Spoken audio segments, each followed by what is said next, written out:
एक और सवाल है जो बहुत बार बच्चे पूछते हैं, जिसका जवाब ठीक है मैं भी बच्चों को दे देता हूँ, लेकिन थोड़ा मुझे भी उसके बारे में जानना है, वो है जॉब अपॉर्चुनिटीज़।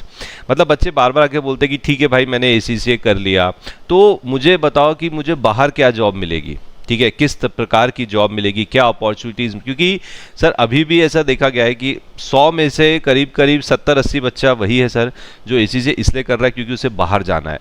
तो मैं ही चाहता हूँ कि ठीक है बाहर जाना है, that is one of the reason कि आप ACCA करो, लेकिन ACCA करने के बाद सिर्फ अब्रॉड में ही नहीं बल्कि इंडिया में भी प्रॉपर जॉब अपॉर्चुनिटीज़ हैं।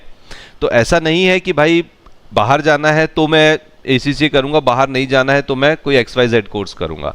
तो सर इस पे थोड़ा सा आप मतलब बच्चों को ये बताओ कि भाई ऐसा कुछ नहीं है, अगर आप ACCA करते हैं तो इंडिया में भी ढेर सारी हैं, यस बाहर भी अच्छी जॉब अपॉर्चुनिटीज़ मिलेंगी। देखो सर, सीधी सी बात इसमें समझो कि भाई आप जो है इतनी पढ़ाई लिखाई कर रहे हो वो किस लिए कर रहे हो?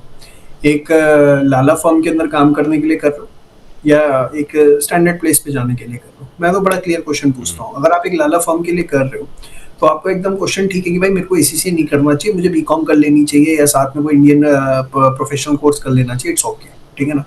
बट जब आप कहते हो कि यार मुझे स्टैंडर्ड लेवल पे जाना है, एक MNC के अंदर ऑपरेट करना है, वो MNC इंडिया की भी हो सकती है और इंडिया से बाहर किसी और कंट्री की भी हो सकती है। आप मुझे सिंपल सी चीज बताइए कि वहां पर हमारे क्या लगने वाले हैं? आप समझिए, IFRS इम्प्लीमेंटेशन होने वाला है, ठीक करेक्ट है सर। ना। ठीक है ना, अगर IFRS हम बात करें तो इंडिया के जो अपने इंडियस हैं, ठीक है ना, वो समवट IFRS से पूरे के पूरे सेम है, ठीक है ना। मतलब कुछ कार्व आउट्स हैं, वो एक अलग चीज हो जाती है, लेकिन मतलब मोस्ट ऑफ 98-99% मान के चलिए चीजें जो है वो सेम हो जाती है, ठीक है ना। अच्छा, जब आप बात करते हैं IFRS की, ठीक है ना, तो या IAS की बात करते हैं, तो IFRS IAS जो होते हैं वो ऐसा तो है नहीं कि एक या दो देशों में अप्लाई होते हैं।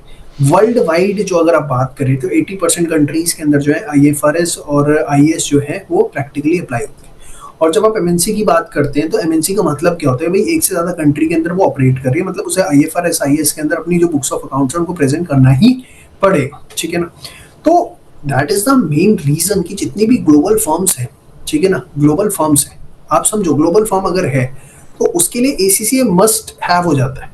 सपोज वो नेपाल में ऑपरेट करे तो नेपाल का लोकल अकाउंटेंट उठाएगी, वहां की लोकल नॉलेज होनी चाहिए, वो एक अलग इशू है। पाकिस्तान में ऑपरेट करे, पाकिस्तान का लोकल अकाउंटेंट उठाएगी। श्रीलंका में ऑपरेट करे, श्रीलंका का भी लोकल अकाउंटेंट उठाएगी। लेकिन जब उसे उन इनपुट्स को ग्लोबल लेवल के ऊपर प्रेजेंट करना है तो वो कौन करके देगा? वो वहां का लोकल अकाउंटेंट तो नहीं करके देगा ना, वो तो कौन करके देगा? वो ACCA करके देगा, ठीक है ना।